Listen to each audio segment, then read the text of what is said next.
Dana Terrace has confirmed the worst, unfortunately saying that production on the Owl House has been slowed due to COVID-19 restrictions.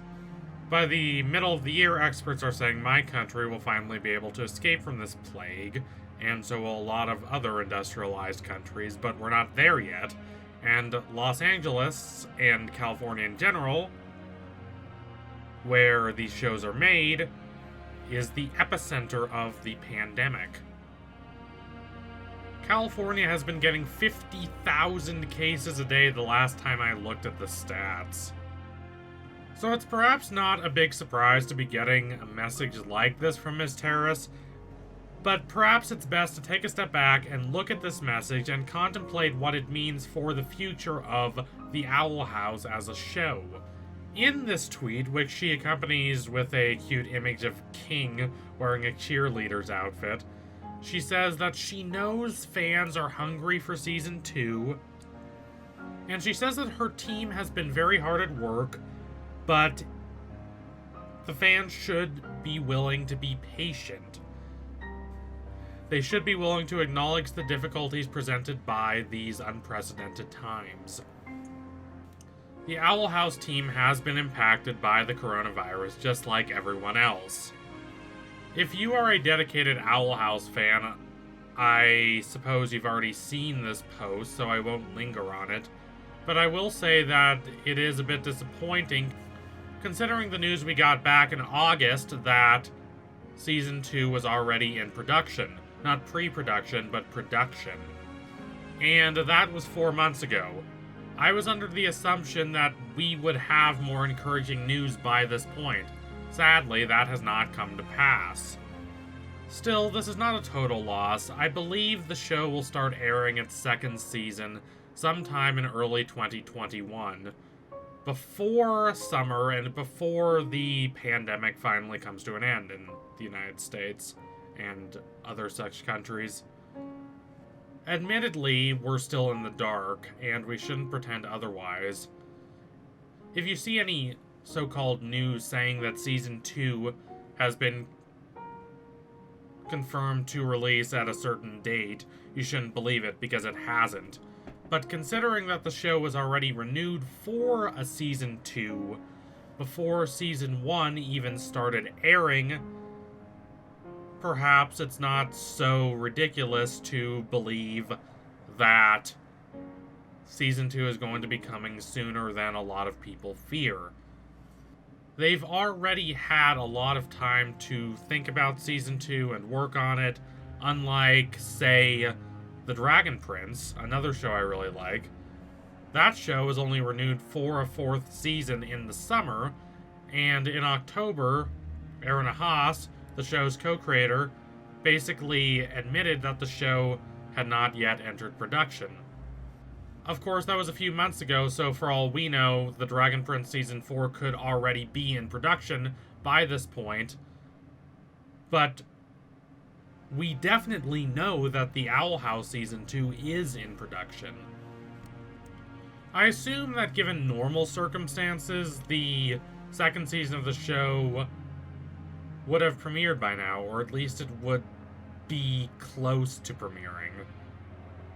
Remember that the first season of the show started airing its episodes about a year ago.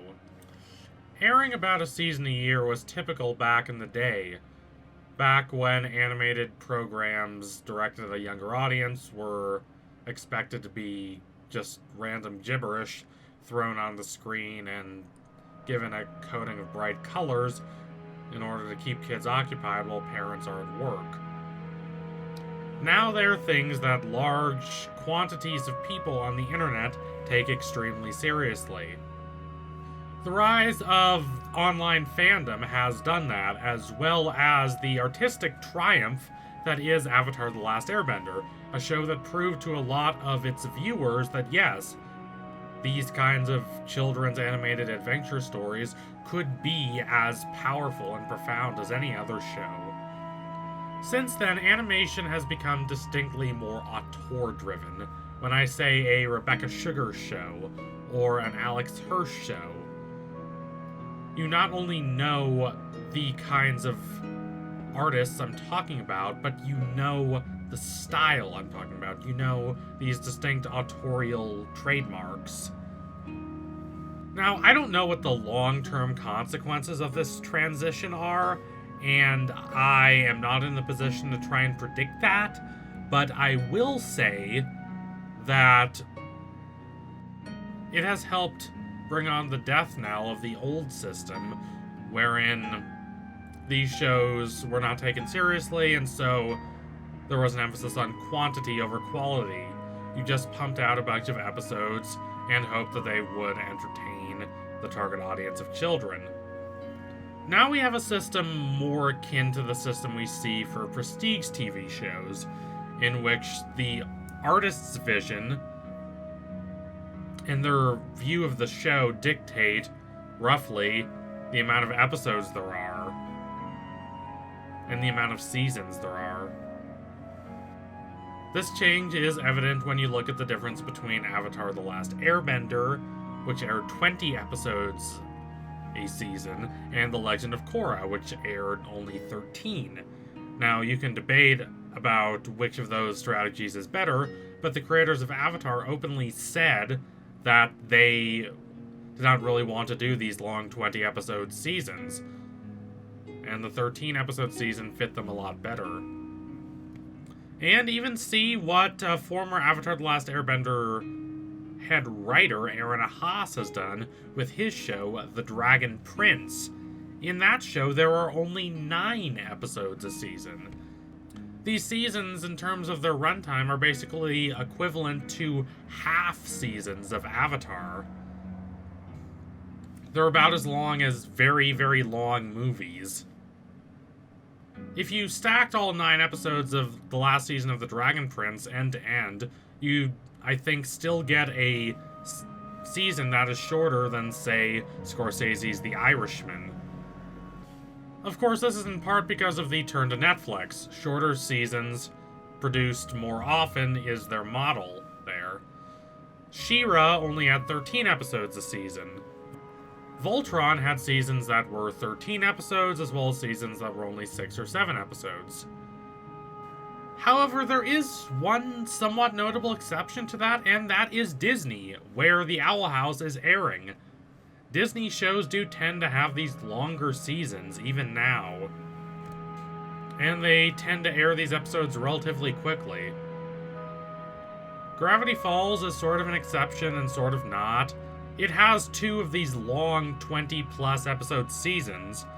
However, Season 2 took a very long time to produce. I remember as a teenager waiting for it, and being kind of surprised that the episodes weren't released more quickly.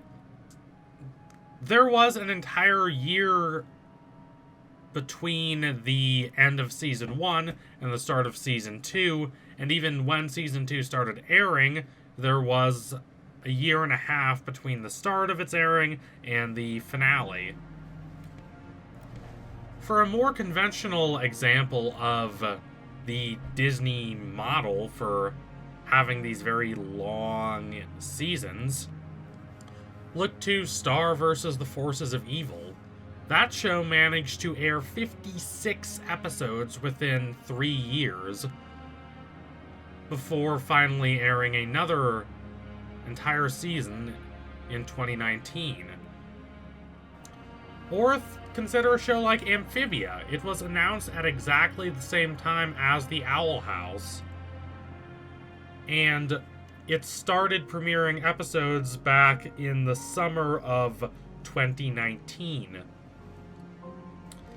Currently, that show is already halfway through its 2nd season. My point in bringing up all these examples is not to say, oh, this is the way everything has to be done. No, it's not that at all. Rather, it's just to demonstrate that we might not have to wait as long for Season 2 of The Owl House as we had initially feared. Yes, the pandemic threw a wrench into things. It was perhaps overly optimistic and naive to pretend that anything like this show would not be affected by something as debilitating as this pandemic.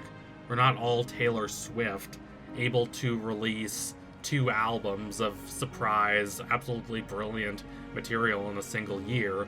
And even if we were, that wouldn't matter in terms of these animated shows because they are a collective endeavor. The effort of a lot of people goes into these shows, and making the shows thus becomes a lot harder if people cannot physically work together. But based on the comparisons I stated, I really do not think the show is going to take that long to give us a second season. Particularly considering that Disney had the foresight to renew the Owl House for a second season before season 1 was even out, thus giving Terrace and Company a lot more time to work on this season, a lot more time to really think it out. If season 2 of this show does not start airing episodes by the time summer rolls around and the pandemic finally ends in my country, I would be really surprised. We are going to be getting more adventures of Luce and Amity and Ida, and we're going to be getting them relatively soon. I really can't wait. It is going to be extremely delightful and extremely exciting. I can't wait to see what happens, and I really hope we will not have to wait as long as we fear. So thank you all for watching. If you liked what you saw today, don't forget to like and comment and subscribe. Donate to my Patreon if you can and you want to see more videos like this. Keep watching The Owl House. It is a charming and brilliant little show. I love these characters and the relationships between them, and I cannot wait to see how the show develops these relationships as it continues to move forward. It is a really exciting time in the show's lifespan. It's a really exciting time to be a fan of the show.